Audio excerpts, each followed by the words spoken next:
Dipersembahkan oleh Didukung oleh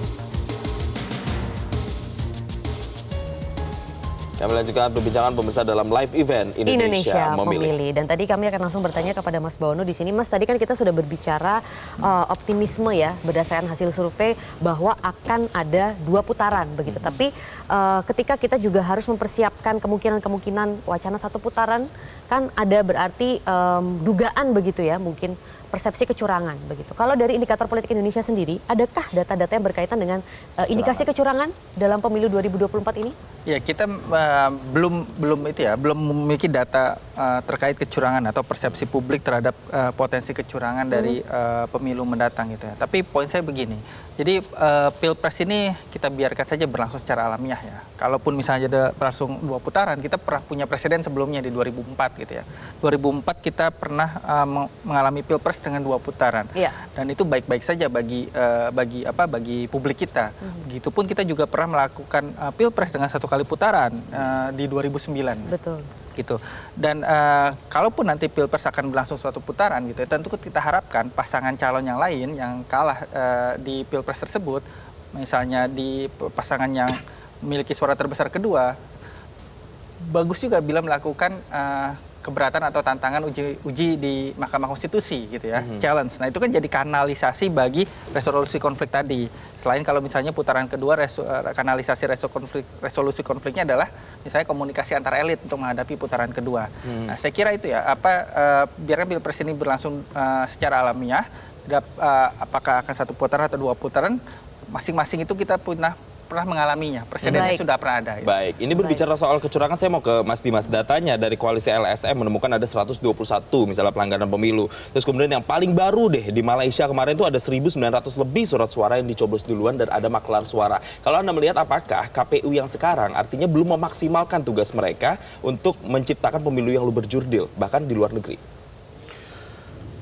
Saya nggak ingin komentar kepada penyelenggara pemilu meskipun harus nih gitu, karena bagaimanapun mereka harus improve the capacity profesionalisme mereka gitu kan dalam integritas bekerja. Lagi-lagi KPU ini kan sebagai tanda kutip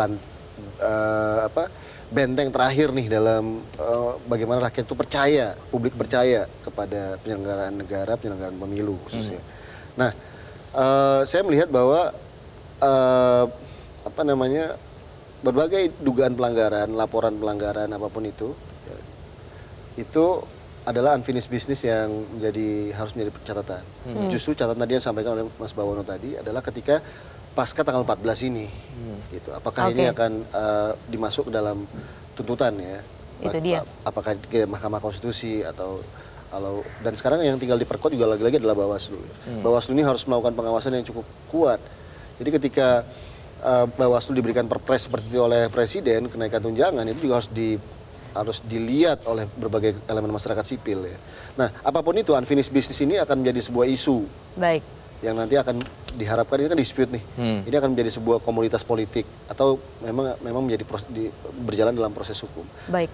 Tapi kalau ini menjadi sebuah isu politik ya, ini menurut saya penyelesaian juga akan cenderung ke politik. Nah, pertanyaan terbesar pasca tanggal 14 besok ini kita lihat petanya 1 putaran atau 2 putaran, dan pasti akan ada kekuatan-kekuatan politik besar yang tentu akan menerima itu ya. Oke. Kalau tadi memang Mas Bawono juga menyinggung baiknya yang memang nanti kalau ini 1 putaran baiknya yang ada yang mengajukan ke MK begitu. Nah, tapi bagaimana kita bisa memastikan bahwa proses pengajuan di MK ini tidak seperti yang sudah seperti ya sudah diajukan tapi ya tetap berjalan saja begitu ya, dengan misalnya dugaan kecurangan yang besar atau potensi manipulasi yang besar begitu. Tapi kalau yang kita lihat yang sudah gugatan pemilu ke MK ya tetap berjalan tidak tidak pernah berjalan optimal begitu ya dari si pihak penggugat. Bagaimana Mas Dimas melihatnya? Saya menarik pidatonya lagi-lagi ya Pak Surya waktu di JIS yang bicara tentang bahwa ini kita tidak bisa membiarkan jika ada pelanggaran-pelanggaran kecil, pelanggaran besar dibiarkan begitu saja. Lalu kemudian yang justru akan memunculkan perlawanan bagi masyarakat.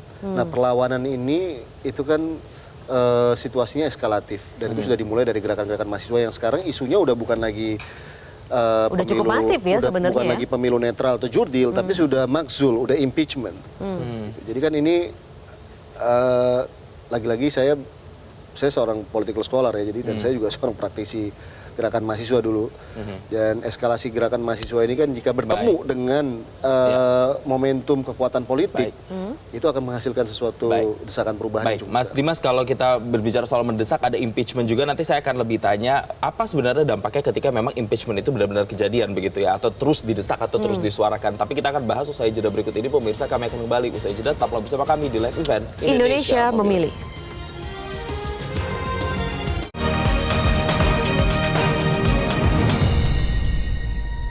Jelajahi cara baru mendapatkan informasi. Download Metro TV Extend sekarang.